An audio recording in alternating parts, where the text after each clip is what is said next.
To support this podcast, go to positivesarcasm.com/donate. Any amount is appreciated. Once again, positivesarcasm.com/donate. Thank you and enjoy the program.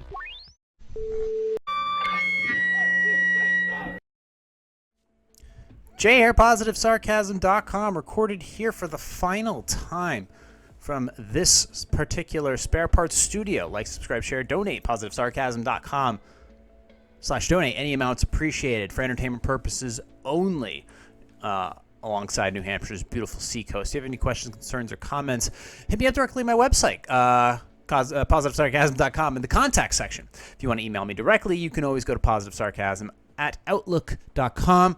I'll read and review all messages, unless you're offering cleaning services. I get some weird ones. The SEO audit report, I don't care. I don't give a shit. I know. I'm not good at SEO auditing. I don't even remember what that stands for, the acronym.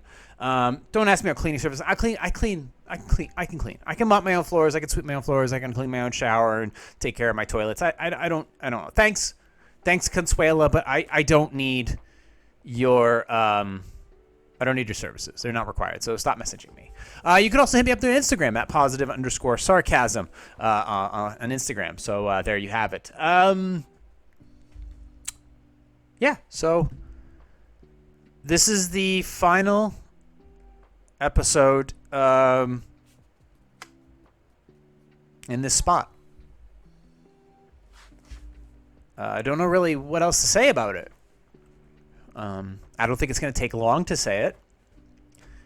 But I can tell you it's with the utmost sincerity that it's long overdue. It's been 3 years.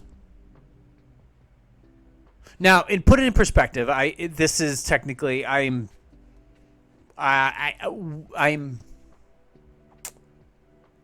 20 minutes away from the ocean. That's where I am right now. Now, the seacoast comprises of a town called Portsmouth, which I am 10 minutes from. 10 minutes from. But when I first came down here, the intention of coming down here, I was 8 minutes from the ocean in a seaside town. It was a big risk. I didn't have a lot of money back then. I didn't have the control, nor the competency, nor the understanding of, or the what you'd call it, allies that I do now. I came down here,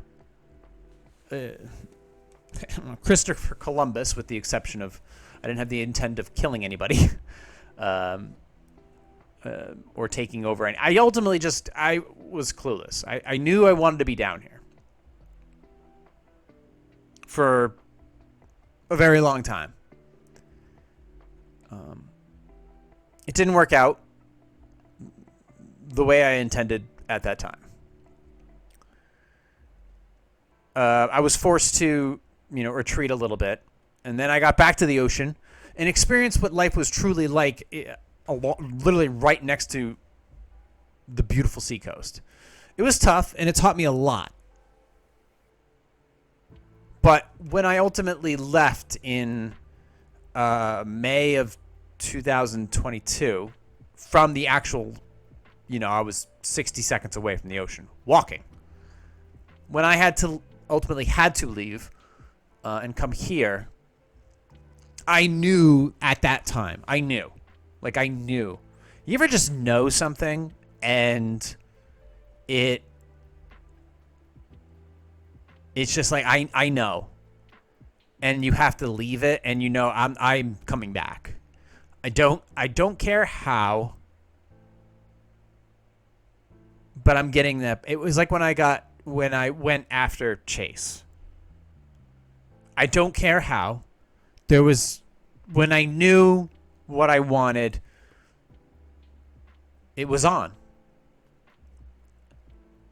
And it was the first time in my life I'd won. But it was so valuable to me in so many ways. So when I got over that hurdle, coming back to the ocean was a small victory for me. For a short term, only 8 months, but I got to experience something very valuable, knowing that truly what I needed in my life. Now, coming here, it was supposed to be for a short time, year, maybe 2, but a lot has transpired since then. $5 a gallon in gas, financial things, relationships, and discovering just how ignorant and stupid the youth are right now in a lot of ways. But besides that, I don't want this to be a fuck you, burn the bridges. But don't get me wrong, I would love to torch this place, but when it's all said and done, I know where I want to be. And for the next, I believe, several years, I'm going to have that, and I call it, with the utmost respect, the luxury. And I'm getting what I think I deserve. Better than what I think I deserve. This is my way of playing the game. Now, when I say playing the game, a lot of people choose not to play the game. That's not an option, really. In this world, you have the option of playing the game, or you should play the game. When I'm saying playing the game is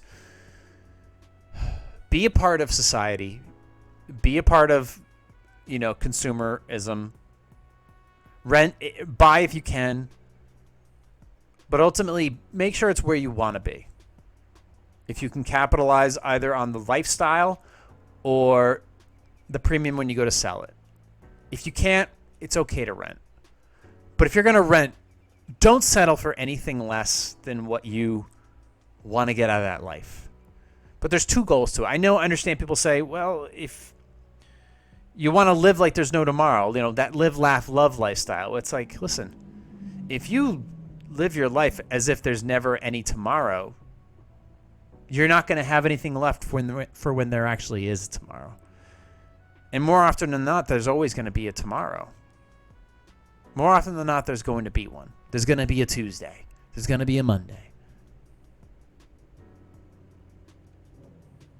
And you need to discipline yourself for that. You have to live like there's going to be a tomorrow. You have to work hard and sacrifice time and effort into other things that you don't necessarily want to do. Going to the gym, paying your bills, paying your rent, paying your dues to society so that you can continue to play in this game when things actually do start to go your way. The game is rigged. It's always been rigged. No matter what game it is, it will always be rigged in a way where, depending upon what your status is in the world, you're going to have a more difficult time, an uphill climb. But you can still play. You can still play, and you can still win. And the only way the only way you're going to win or succeed is to play. The only way you're going to be able to change the game is if you play it. That's the truth. I don't want to hear. I mean, right now, outside of this little shithole studio, there's engines revving and music blasting and just silliness afoot. But I'm talking through it because I know that this is the last episode I'm ever going to have to do in this type of environment. Forever. I'm never coming back here.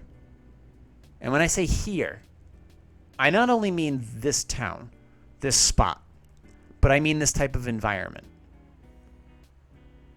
This stuff will never happen again. I've sacrificed too much for too long. many sleepless nights, many distractions and annoyances. They're all gone. They're going away. The new studio will be a quaint, respectable, clean, distraction-free zone comprised of what I want it to be. It will not be cramped. It will not be noisy. It will be an area for creativity. And it may not only be one studio. It may be the studio itself, plus an outdoor version, plus a garage version. There may be different angles that I get to explore with different technology.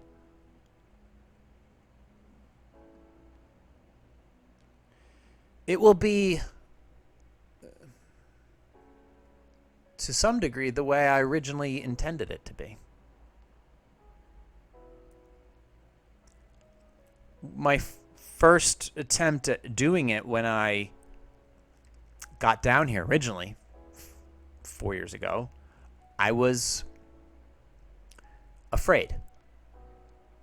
I was in fear. I wasn't in control.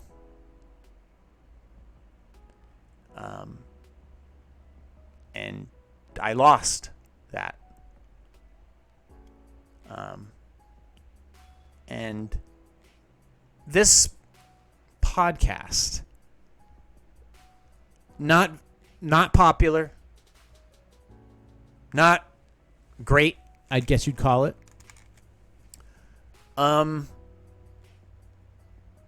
It has given me more than one realizes. This podcast has, first off, if it wasn't for this podcast, if it wasn't for this microphone,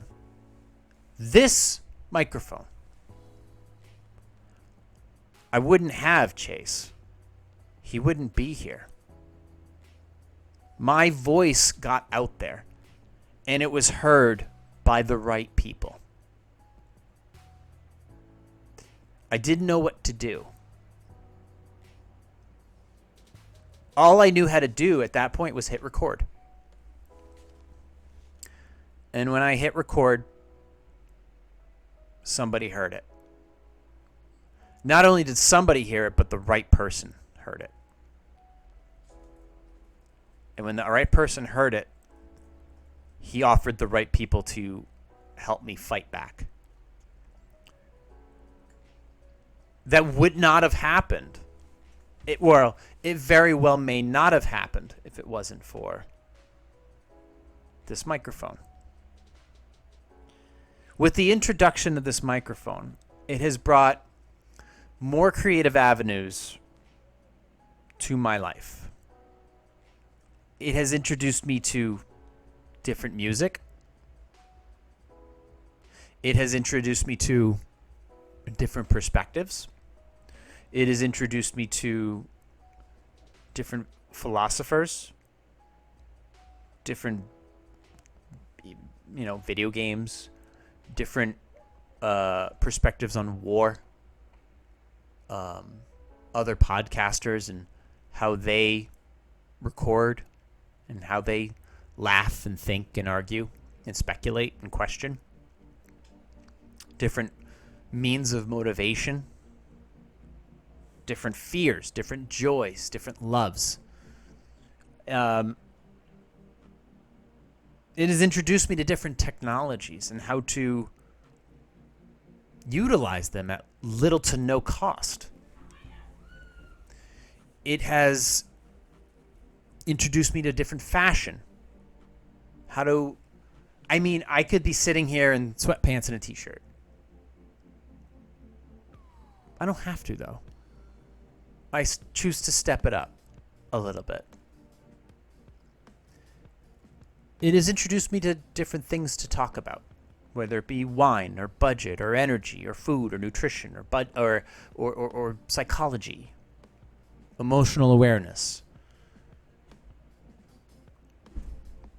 most importantly, though, that's not corny, but it's helped me introduce me to myself. Or at least a version of it. What am I all about? What's my goal? What am I trying to figure out in the world, if not myself? I'm playing a game that a lot of people play when they hit record. But I guess my success is measured differently. In time management, in emotional awareness, in being a non-expert expert.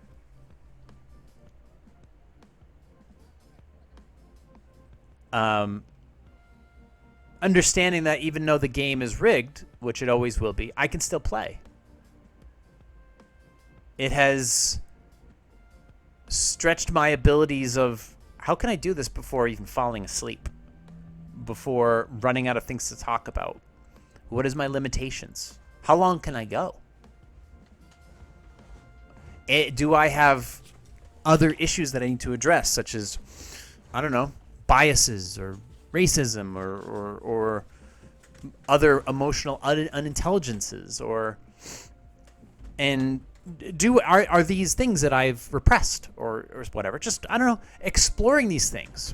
Now, thankfully, I can say, in my opinion, that I'm not racist. I maybe have some biases, but ultimately, I think overall, I think my emotional health has actually improved with the addition of this microphone, because it has helped get some of these things that are in my brain out onto paper, and it's helped me look at the paper and be like, okay, that's what I said, and this is what I think, and all right, cool, I can work on that.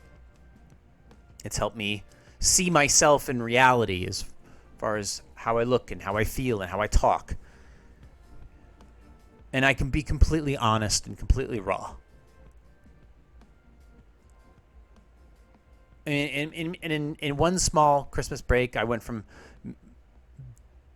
barely staying awake for 22 minutes an episode to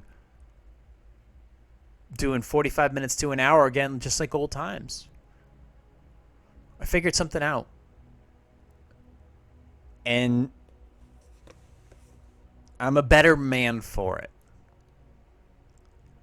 3 years of sitting in this cramped desk and knowing that if I just keep going, if I just keep hitting record, if I just keep on, purgatory will end and heaven will show itself.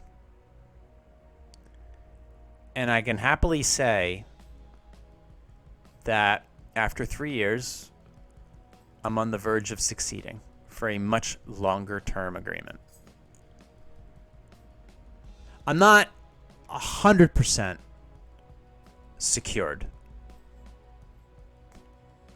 But are we ever truly? There's always going to be some risk to life. I could, over this hiatus, move to where I want to be, which is what I'm doing. Basically exactly what I'm doing. And between now and the next time I hit record, the world could be at war. The economy could collapse. I don't know.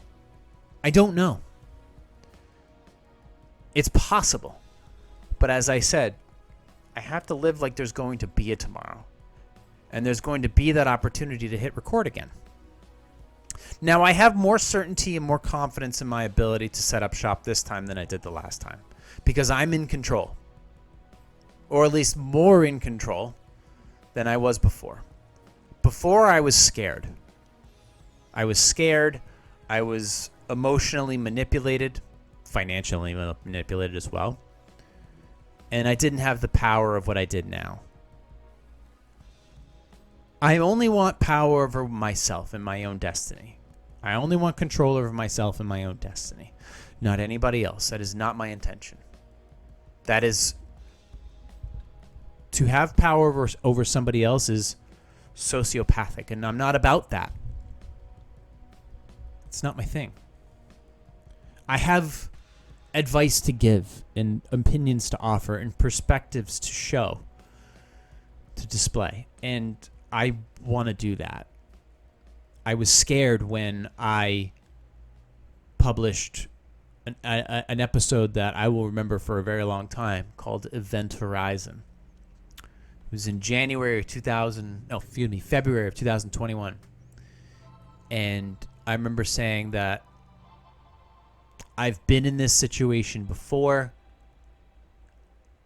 I've been through these moments, and it's fallen apart every single time.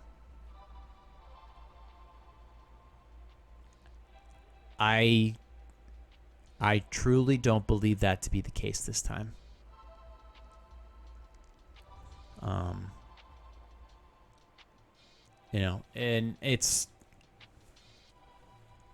I'm thinking about it very seriously. With everything that I've over budgeted down to the last dollar. I've double checked my relationships to the core to make sure that the people that are going to be around me are here for the haul.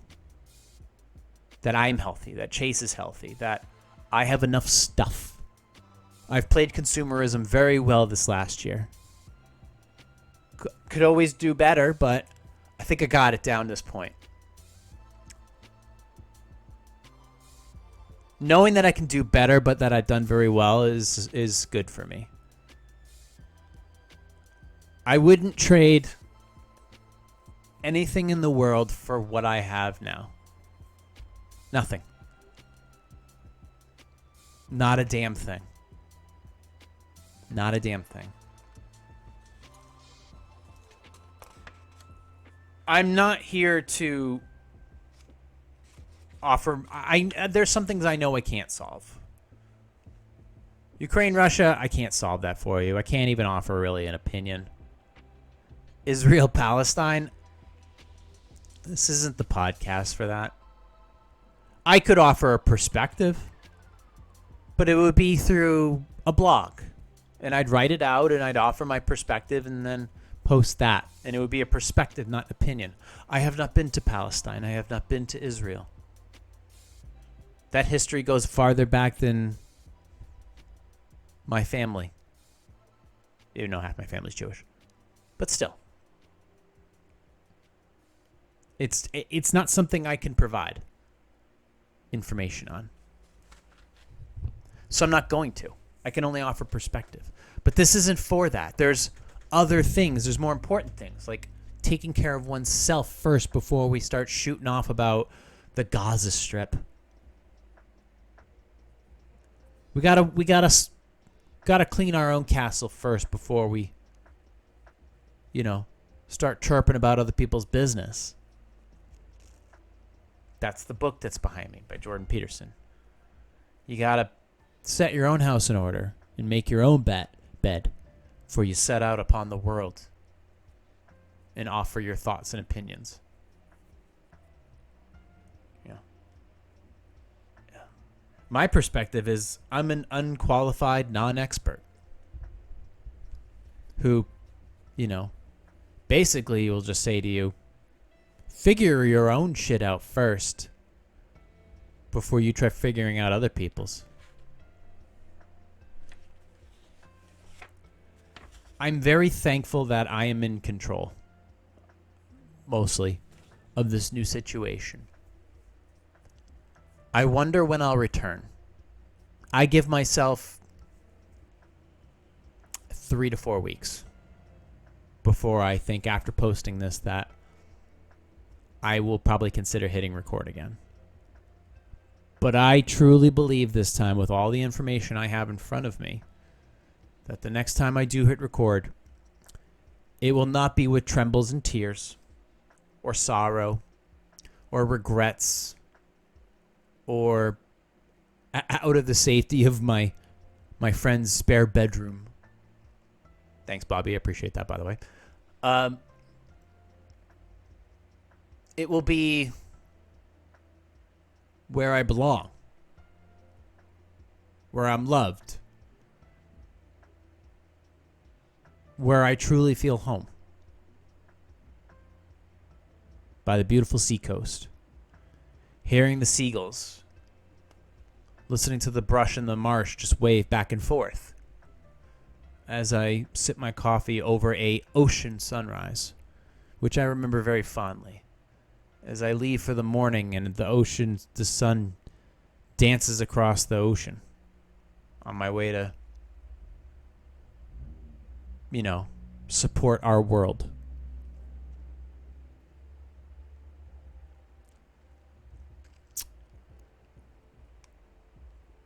I don't have very much notes. I really don't have any notes for this episode. I just know I want to say thank you to those who have reached out. Whether it be over the last video I posted. Thank you for your patience on YouTube. It's on my original channel, my concept channel. That won an award, by the way. I actually got to go pick that award up. Or the other things that I've done or written, or the personal achievements that I've made over the past, 2 years. And I said that I was going to get what I wanted and what I deserved. And I worked damn hard to get it and to get it back. And I want you to know something that I feel is important for the new generations, for my generation. The American dream is hard. It's always been hard. Do you remember when cars only cost $5,000? Yeah, well, minimum wage was $7.50. Or $4.50. Gas was 90 cents a gallon.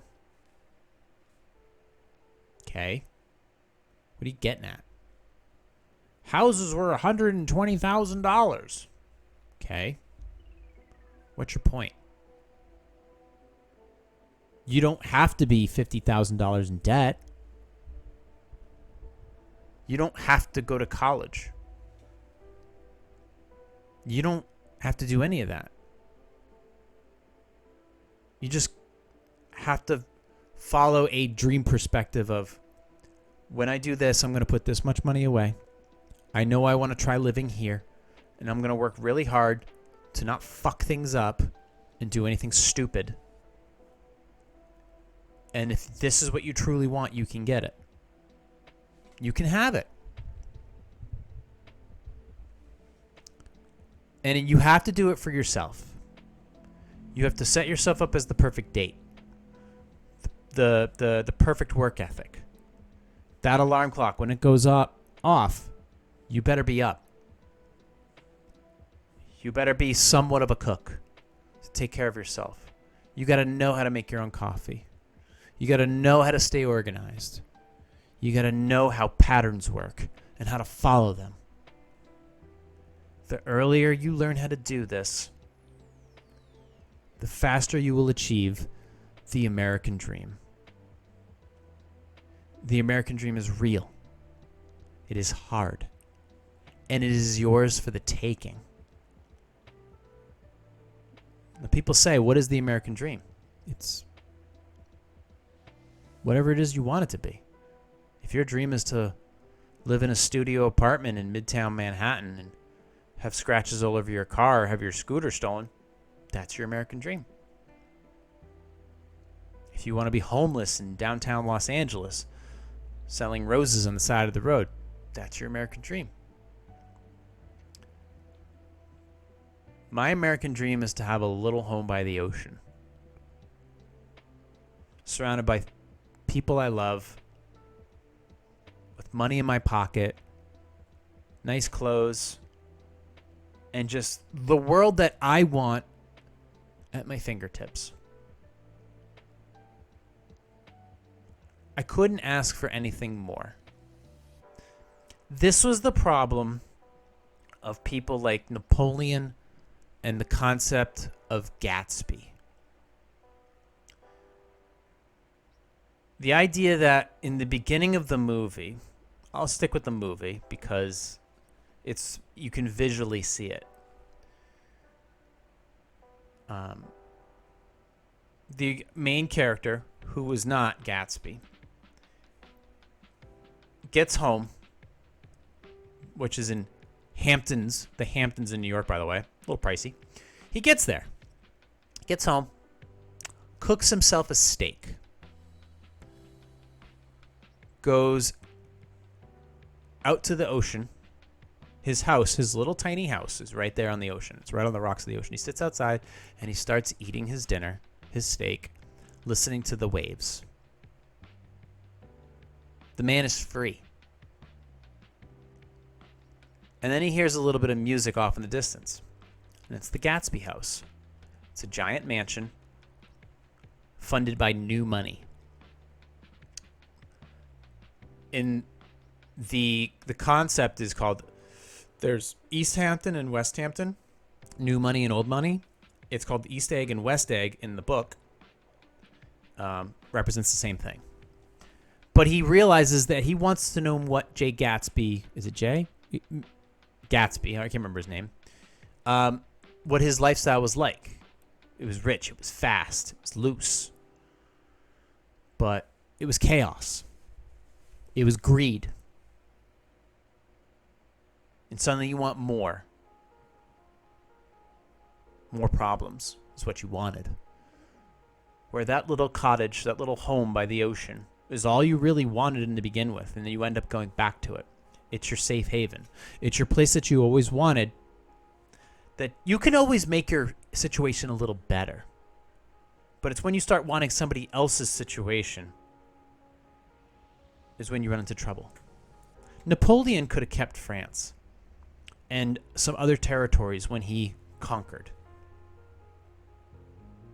But like a lot of other dictators, a lot of other kings, a lot of other presidents and prime ministers and chancellors, they wanted more. They started going after properties that never truly ever been conquered. Napoleon went to Russia, braved the winters. You don't do that. Don't go after other people's kingdoms, because you're going to not only lose that, you're going to lose your own kingdom. Take your wins, take your profits, call it a day.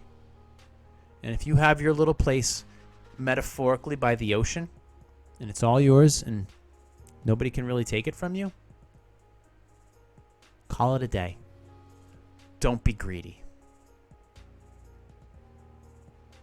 Get what you want out of life. Get the American dream. But when you have it, when you have your own little island, fight to defend it, protect it, because it's yours. It's truly yours. I don't know several years from now where we'll be, where the studio will end up, but that's several years from now. That's, I'd say, 3 years from now, 4 years from now. And I could be in a much better situation where the security of this lifestyle will be more certain. And the American dream can remain intact for me. Where Chase can see the sunrise every morning.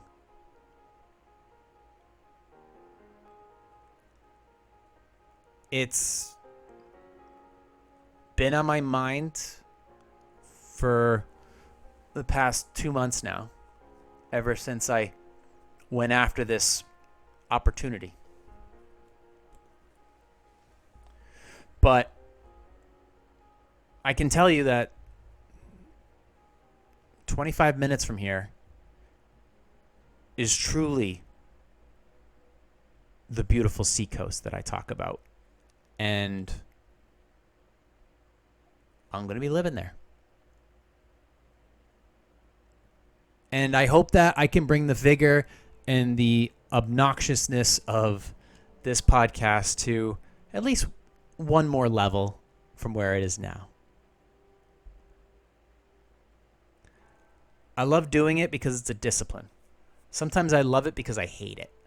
Why do I have to do this? I don't want to do this. No, you gotta. It's like going to the gym. It's like getting up at 5 a.m. You gotta eat. You gotta work out. You gotta get rest. You gotta wake up. You gotta do it. Why? Because you gotta. The fuck else you need? What else do you want from me? You gotta do it. Just do it. You owe it to yourself, the people you love. I owe it to Chase. I owe it to myself. This is what the American dream was all about. Your spot, your world, how you make it, and how hard you worked to get it. And dreams can come true. I don't anticipate there being an event horizon like last time. Is it possible? Yes. But this time, not likely. Thank you for listening, tolerating, watching, subscribing. And thank you.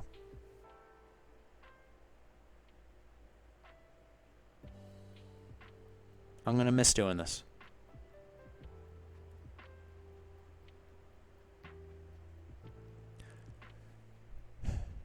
But I'll be back. I promise. See you guys in a few weeks.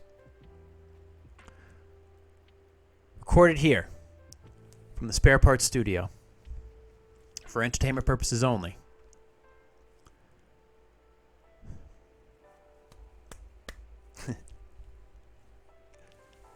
This has been a Positive Sarcasm presentation.